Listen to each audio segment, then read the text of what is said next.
If you'd like online business explained to you in a way that you can actually understand, go to latenightim.com/explain. It's completely free, and I made it just for you.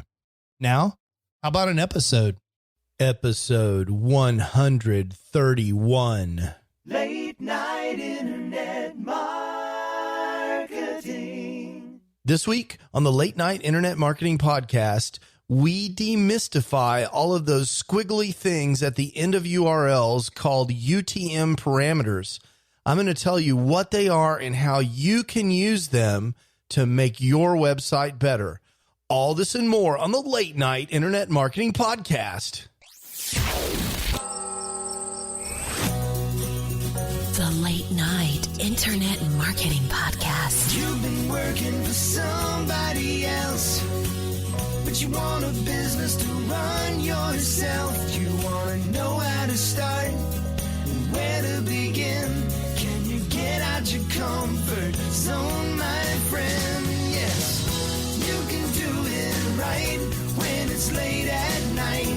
At the end of the day, your dreams burning inside. So keep it up and you will find that you're building your business one night at a time.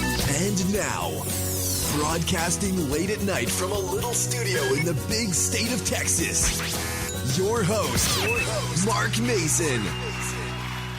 Hey, I hope you're having a fantastic day. My name is Mark Mason, and I am coming to you from Dallas, Texas.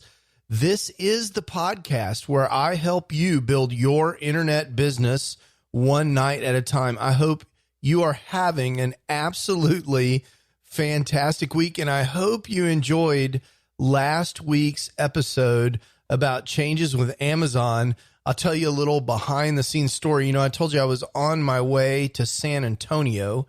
We had an absolutely fantastic time in San Antonio. And as a matter of fact, I got to hang out with a guy who calls himself Hispanic Elvis, which you've just got to see the picture to imagine.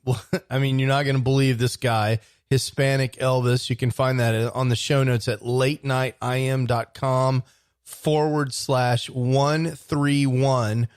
We had a great time. We went to a restaurant that's been on the Riverwalk there in San Antonio since 1946, I think, called Casa Rio. I've been eating there since I was a little kid. So that's, 40 years I've been eating at that restaurant. And the restaurant's been there almost twice that long. So that's really fantastic. And then we, of course, took the kids to the Alamo and explained to them all about that sort of amazing piece of Texas history, and even went to what I think is probably the oldest cathedral in San Antonio, San Fernando, I think, Cathedral. And it's in the very center of town. And in fact, some of the remains of the heroes of the Alamo are actually interred there. So it was pretty cool for the kids to see all of that and experience that history. We really, really had a good time in San Antonio. It's one of my very favorite cities. And when we stay there, we stay at a hotel called Hotel Contessa. And I want to tell you what happened to me at Hotel Contessa, because it's along the lines of the story that I was telling you about these people that my wife rents lenses from, ATS Lens Rental.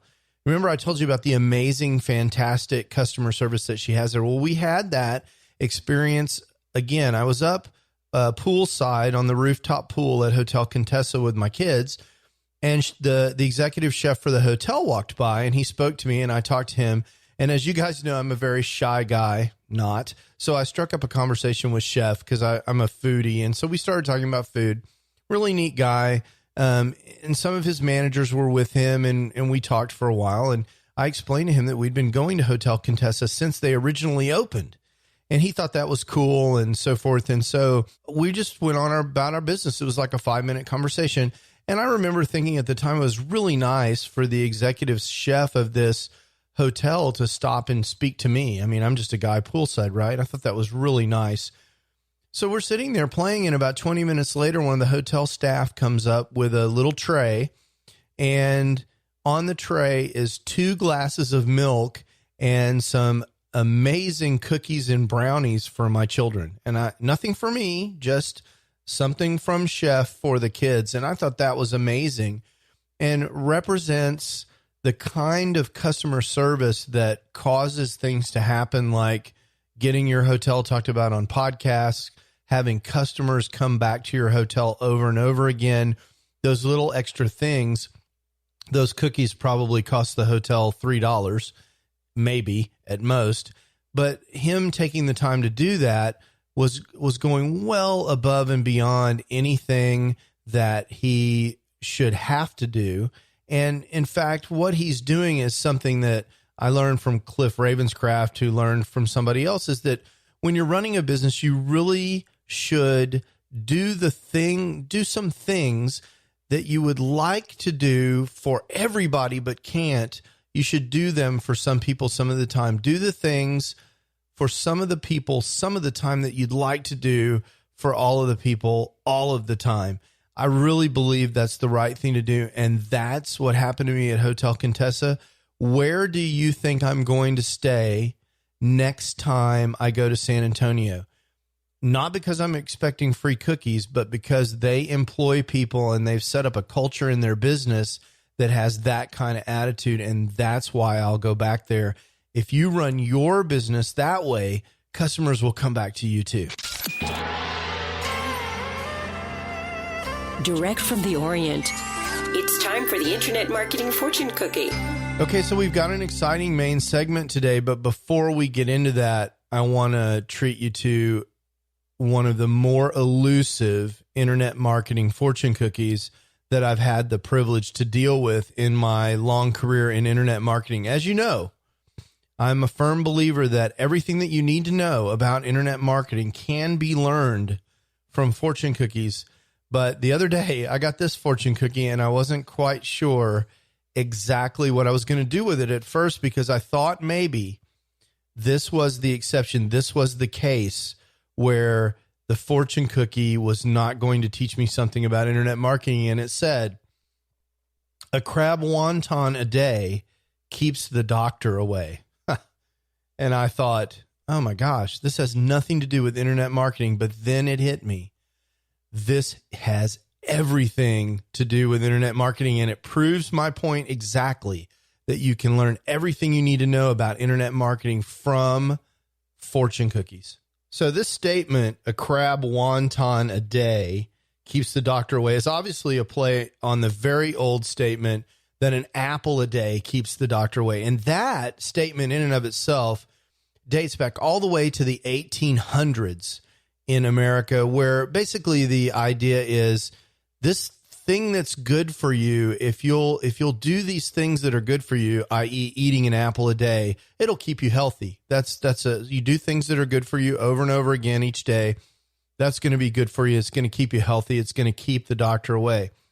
Now, you may or may not be familiar with the crab wonton, depending on what part of the world that you live in, but the crab wonton is commonly referred to in the United States as the crab rangoon.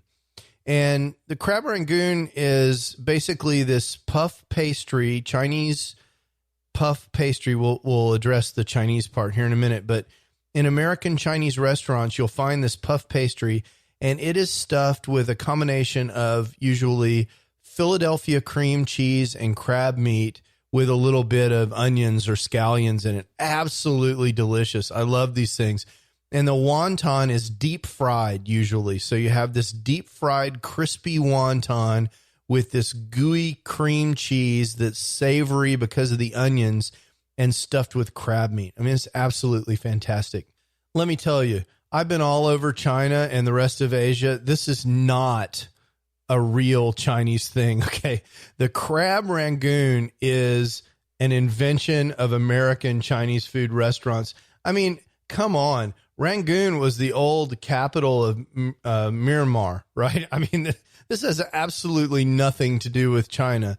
So what it is a fusion of American cuisine, Philadelphia cream cheese, in this context, this Chinese context. And it's invented and placed in that context, and it's new and very successful. And in fact, it represents a fusion of American culture and Chinese culture to create something new and great. And that explains the fortune. This fortune, a crab wonton a day keeps the doctor away, really means that accepting change in your business and doing new things, that's really good for you. It also probably means that the stuff that got you to wherever you are in your business may not get you to where you need to be. And I'll give you two examples from my business. One is this distraction that I told you about a couple of weeks ago, where I'm going through the 100K revolution. It turns out this 100K Factory Revolution program has an enormous Facebook advertising component.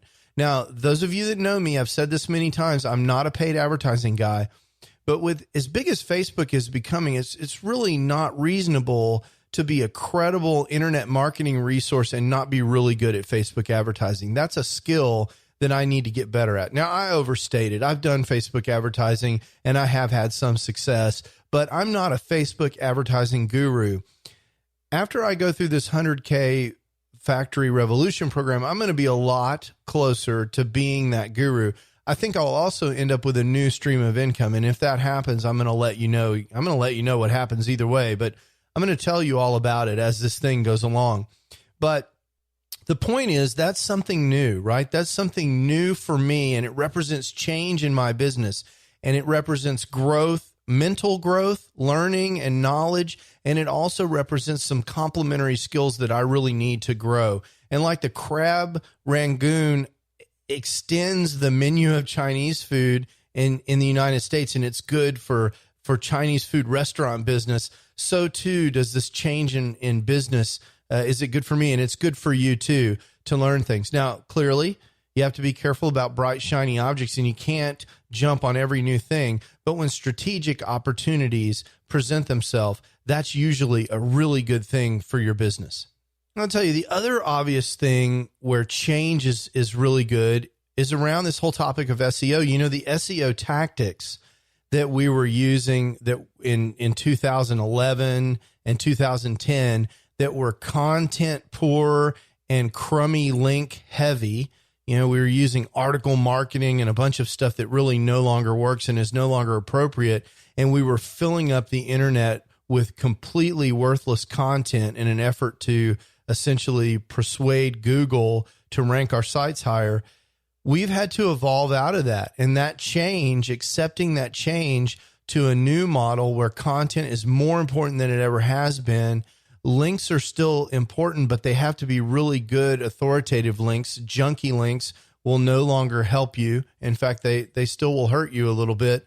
That change is very important to embrace that change, just like embracing the crab rangoon has helped Chinese food restaurants in America have more success. So that was a close one, but I just want to remind you that my record is still intact, and I still do claim that you can learn everything that you need to know about internet marketing from fortune cookies. And I want to encourage you to strategically and carefully, but enthusiastically embrace change in your business. That'll keep the doctor away. It's time to get to work building your internet business.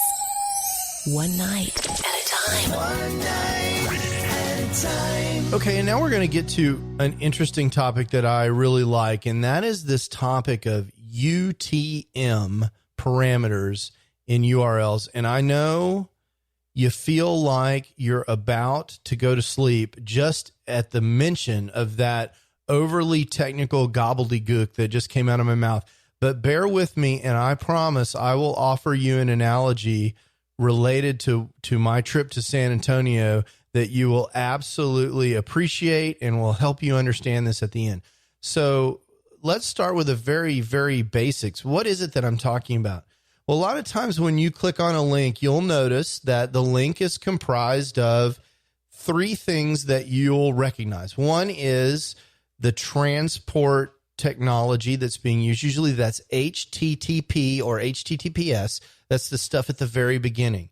And then you'll see a colon and some slashes, and then you'll see something else that you recognize, which is the website name, the domain name. And that's where the content lives that you're trying to load up in your web browser. So you've got the HTTP or HTTPS, then you've got the domain name, and then you've got some of the stuff after that, which is essentially, usually you would think of it as the post name. A lot of times in WordPress, we call that the post slug, but really it's the path to the file on the web server. It's telling the web server where to locate the web page it is that you're trying to pull up on its server. And it's not any different than if you're on your Windows machine and you're digging around on your hard drive, you've got some files in nested file folders and it pulls the page up. And those are the three parts of a URL.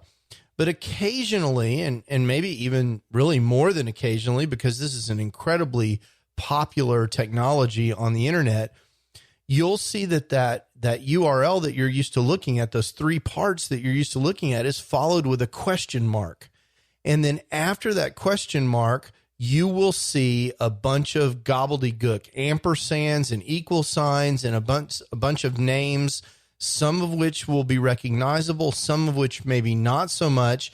And usually you'll see the three letters UTM. That's U, T as in Tom, M as in Mary. And those items that are all embedded in all that gobbledygook are called UTM parameters. Now, UTM stands for the Urchin Tracking Module. And the Urchin Tracking Module gets its name because back in the early 2000s, maybe 2005, around in that time, Google acquired a company called Urchin. And they acquired this tracking technology from this company. And I have trouble remembering back that far, but I think really technically speaking, Urchin, the software, was the predecessor to Google Analytics. And now Google Analytics continues to recognize the UTM parameters. The bottom line is Google Analytics understands Urchin tracking parameters, UTM. So what are these things? And the easiest thing to say about Urchin tracking parameters are they are tags that you can put on a URL to help you figure out where the traffic came from. So, for example, if you are running a Facebook ad campaign, you can add these tags to the end of the URL that you use in that campaign, the link that you put in, where you say, if someone clicks on my Facebook ad, I want them to go to this place on my webpage. You can add these tags so that you know later, and actually more specifically so that Google Analytics knows later exactly where that traffic came from. And this is absolutely critical, and it's going to be important for me in my work with Facebook and the 100K Factory Revolution to know which ads are sending traffic into my website, because that's how I'm going to understand which ads I should run or not run, which ads I should stop, which ads I should spend more money on, and so forth, is by these kinds of analytics. And UTM is the technology that enables all of this. So for you, if you're sending traffic to your website from anywhere, from banner ads, from Facebook, from Twitter, and you want more information, or even from other pages in your own website, if you want more information about exactly where that traffic is coming from, which ads are working, which ads aren't, which link placements are working, which aren't, really important for affiliate marketing, you can use these Urchin tracking parameters, UTM parameters, to help Google Analytics tell you exactly what's going on. And what's really cool about this is you can use the conversion goal inside of Google Analytics to really nail down what source of traffic is really creating opt-ins or sales for you on the web, on your website. So UTM parameters, there are four that I use whenever I do UTM all the time. One is the source parameter. And this is typically used to identify which site sent the traffic. It's a required parameter, and an example would be that the UTM source was Google or Facebook or Bing. Those would be examples, or Twitter. That's the source of the traffic that's coming to the URL that you're tagging. The second parameter that's often used is what type of link was used. What's the medium? The UTM medium is usually used to describe the type of advertising medium that you're using to send the traffic. How the traffic gets to you. Is it from social, or is it from banner ads? Is it from cost per click ads? Where is it coming from? Is it coming from AdSense? What's the medium that is being used, the advertising medium that's being used to send you the traffic? Then there's a campaign parameter that you can set which campaign this traffic is coming from. Maybe you've got a special content campaign, or a seasonal campaign, or some kind of effort where you're trying to identify a group of ads that you're putting out there for a particular purpose. You can use the campaign parameter, the spring sale or the Halloween promotion. That would be typical values for the campaign parameters. And then the final parameter that is often used is the content parameter, and that can help you identify specifically which ad was clicked to bring the user to the site, whether it was a banner ad or a text link. This is often used for A/B testing and other kinds of testing as well. So you might see examples like the logo or text in the ad. Maybe you're trying to understand the difference, which one of those links is sending you the most traffic. So this all sounds a little bit confusing. So let me give you the analogy that I promised you related to my trip to San Antonio. And I have to give Jeffrey Krantz credit for this. For he was at Overthink. I think he's still there, but he has this fantastic post about UTM that I read quite some time ago. And I remember this analogy. It really stuck with me. And I'm going to share my own version of it with you now. But really, this is kind of Jeffrey's analogy modified for my purposes. So let's say that we are going to San Antonio, okay?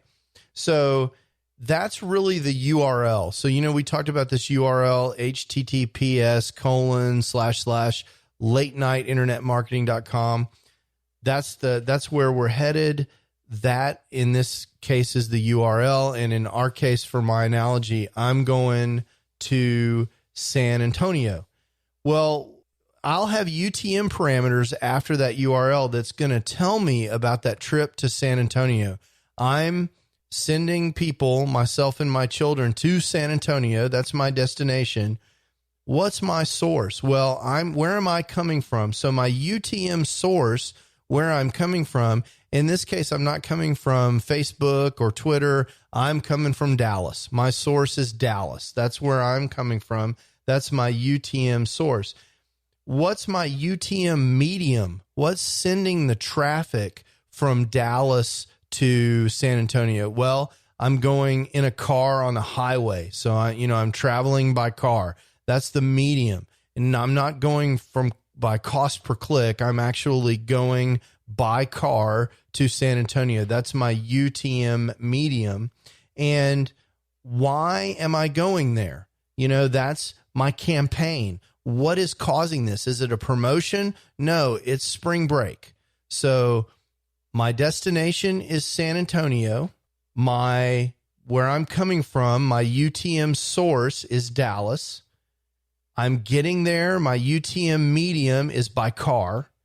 And I'm going there because it's spring break. My UTM campaign is spring break. So once I get all this stuff set up in these UTM parameters for my campaign, my spring break campaign, I can track my traffic into San Antonio in Google Analytics, and it can tell me, how many people I took to San Antonio and when they got there and what they did after they got to San Antonio. In fact, Google Analytics will be able to tell me, hey, I went to the Hotel Contessa and I converted that visit into a sale at Hotel Contessa. And then I went to Casa Rio and I converted that traffic from that source, from that Dallas source, using that medium car to get to my destination. I was able to convert that trip into enchiladas at Casa Rio. So this is the purpose of these UTM parameters.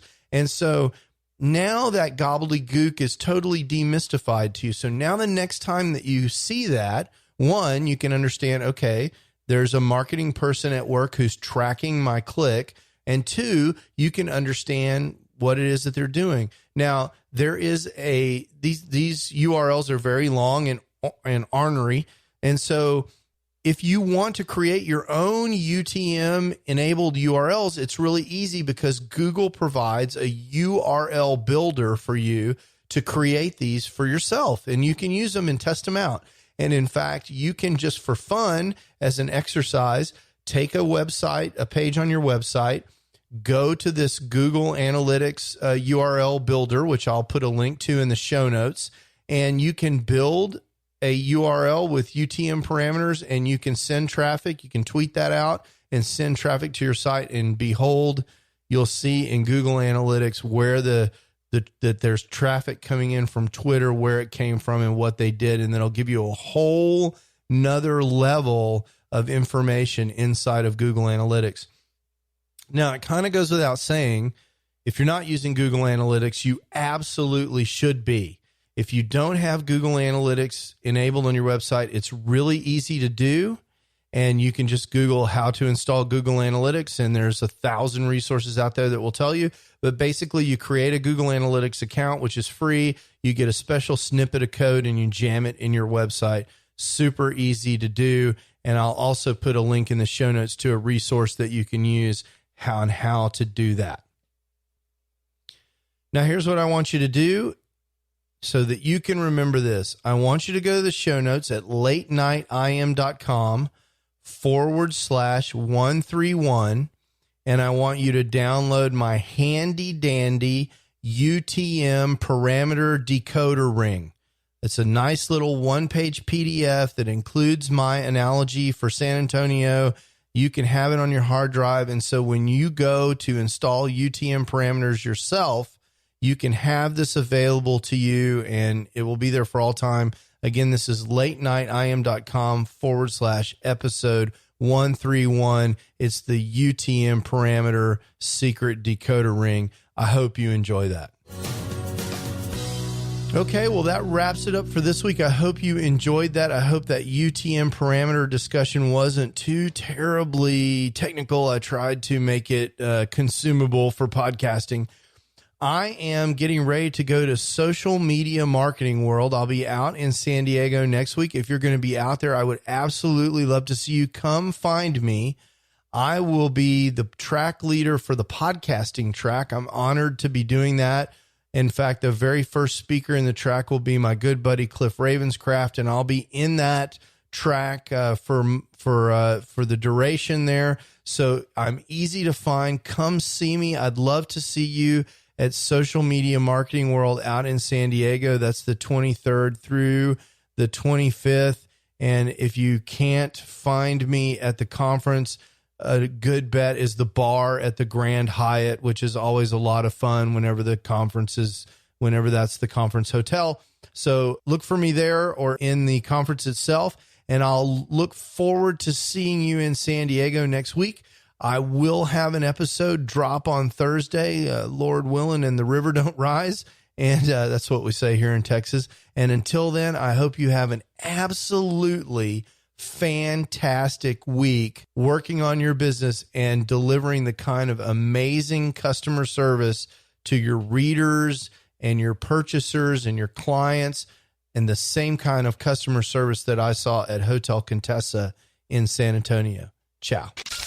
You can do it right when it's late at night. You've been listening to the Late Night Internet Marketing Podcast. Be sure to visit latenightpodcast.com today to leave feedback for Mark.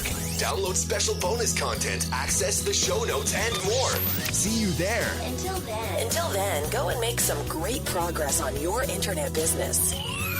One night at a time. One night at a time.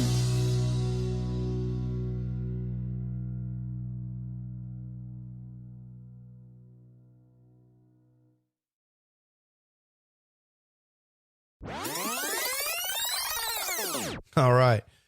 Well, I hope I didn't put you guys to sleep with all that UTM stuff. I tell you, I've made it a bunch of weeks in a row now with this podcast, well over 6 months, going in 7 or 8 months. I don't ever intend to ever miss an episode, ever. That's my hope. But man, last week was close. And next week, I'm probably going to include a tech tip for Dropbox, because Dropbox saved me, because I have, I have in the past done a lot of international travel. And so I have 2 black backpacks. One is a black backpack that I leave packed for international travel. It has a computer power supply in it that never leaves the backpack, several cords that never leave the backpack, including one of those Anchor rechargeable power supply battery brick things that you can use to recharge your phone when you're on the road. And it's got a couple of other really important things, currency from probably 10 different countries, and a wallet in there, and my passport, and a bunch of other stuff. Okay. Stuff that I absolutely always want to have whenever I travel. These super spectacularly powerful Asahi Japanese breath mints that are super powerful and needed whenever you're on a plane for 14 hours. I've been traveling for a long time. I got a routine. But for the San Antonio trip, it was just for a couple of days, and I didn't want to lug that backpack and switch backpacks and all that kind of stuff. So I was going to use my normal everyday carry backpack that I carry to work. They're both black. And so we're packing up the family. It's a little chaotic. I'm getting ready to leave. We're packing up the car. We got suitcases. Kids are looking for their iPads, and the typical kid chaos that you have. And I slipped my backpack in. Finished what I was doing and slipped my laptop in my backpack, threw the backpack in the car, and headed off to San Antonio. Went to San Antonio, landed at the Hotel Contessa, some amazing bellhop, grabbed all our stuff and took it up to the room for us. It's a really nice hotel. I really love it. Did I mention that? And, we leave all the stuff in the room and go and hit the town. I come back at night and I'm ready to edit the podcast so I can get it out the next day. And I go in the laptop in the backpack, and there's no laptop in the backpack. You talk about the stupid, sick feeling, not only because I wasn't sure where the laptop was, although I figured that out pretty quickly, but everything that I needed to work on the podcast was on that laptop. And it turns out the laptop was in Dallas. I had slipped the laptop into the wrong backpack. So here I was with no laptop, my podcast record in jeopardy. And so after a moment of panic, I realized, well, my whole family's a bunch of geeks. We have 2 other laptops with us. So I downloaded my audio editing software to my son's laptop after he went to sleep. And I was able to log into Dropbox. And luckily, I store absolutely every file I ever create for any reason on Dropbox. And there was some complexity that I had not left the laptop on long enough to sync these audio files. And so I had to go ask my nephew to go over to the house and turn the laptop back on, because it was in the backpack at this time. But he turned it on, got everything synced, and I was able to work on the stuff in San Antonio and get last week's episode out on time. Lots of drama, but the bottom line is Dropbox is a very good thing. We'll probably talk about some cool Dropbox tips next week. I hope to hear from you then, or I hope to see you then. I hope you hear from me then. You know what I mean. Talk to you soon. Bye. Late night internet. marketing.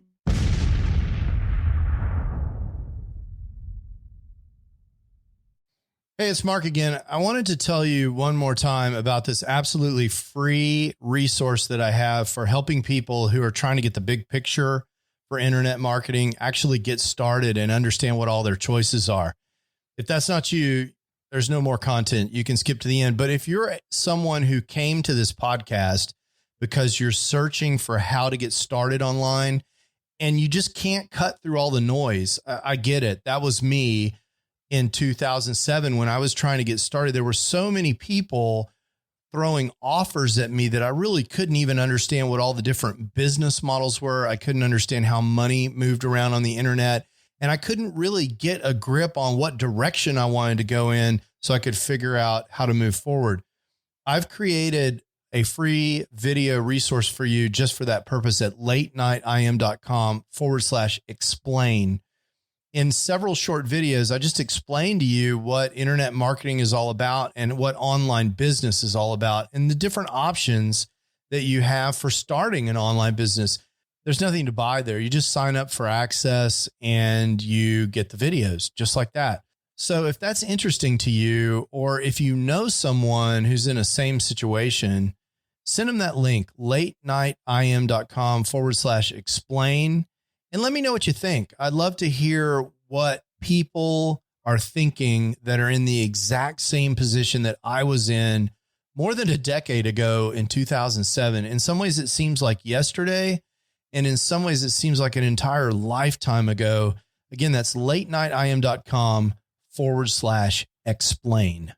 Late night internet marketing.